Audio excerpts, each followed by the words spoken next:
Hi மக்களே! நம்ம ஜீ தமிழ்ல புது ப்ராஜெக்ட் பண்றாருல, அதில அவரோட ரோல் கன்ஃபார்ம் ஆயிடுச்சுங்க. ஹீரோவா பண்ண போறாரு. ஜீ தமிழ்ல சக்ஸஸ்ஃபுல்லா ஓடிட்டு இருக்க வீரா சீரியல தெலுங்குல ரீமேக் பண்றாங்க. அதில சமீபத்தில விஜய் டிவில எண்டான நீனான் காதல் சீரியலோட ஹீரோயின் வர்ஷினி தான் ஹீரோயின் வீராவாவும், நம்ம சுவாமி ஹீரோ மாறனாவும் நடிக்க போறாங்க.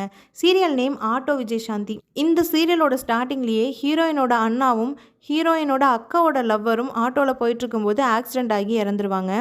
ஆனால் தமிழில் இவங்க 2 பேரும் தான் ஆட்டோவில் போகிற மாதிரி காட்டுவாங்க. தெலுங்குல ஹீரோயினோட அக்காவும் அவங்க கூட போகிறாங்க. அவங்களுக்கும் ஆக்சிடென்ட் ஆகிற மாதிரி ப்ரமோவில் காட்டியிருக்காங்க. மேபி சில சேஞ்சஸ் பண்ணியிருப்பாங்க போல். நம்ம சுவாமியோட கேரக்டர் கொஞ்சம் ட்ரக் அடிக்ட் மாதிரி தாங்க இருக்கும். நெகட்டிவாக தான் ஸ்டார்ட் பண்ணுவாங்க. ஆனால் இந்த கேரக்டர் போக போக ரொம்ப இன்ட்ரெஸ்டிங்காக நல்லாயிருக்கும். மகாநதி சீரியலோட ஸ்டார்டிங்கில் விஜய் பயங்கரமாக ரக்கடாக கெத்தாக இருப்பார்ல, ஆனால் இங்கே அப்படியே ஆப்போசிட்டாக நல்லா ஜோவியலாக ஃபன்னாக தாங்க மாறன் கேரக்டர் இருக்கும். அதே மாதிரி மாறன் கெத்தாக இருக்கிற மாதிரி சீன்ஸும் நிறையா இருக்கும். இந்த மாதிரி சுச்சுவேஷனில் தாங்க தெலுங்கு தெரியாதேன்னு வருத்தமாக இருக்குது. லாங்குவேஜ் தெரியாமல் எப்படி சீரியல் பார்க்குறதுன்னு யோசிக்காமல் இந்த சீரியலை பார்த்தாச்சும் தெலுங்கு கற்றுக்கணும்னு யோசிச்சுட்டு இருக்கேன். உங்களுக்கு என்ன தோணுதுன்னு கமெண்ட்டில் சொல்லுங்கள். பை.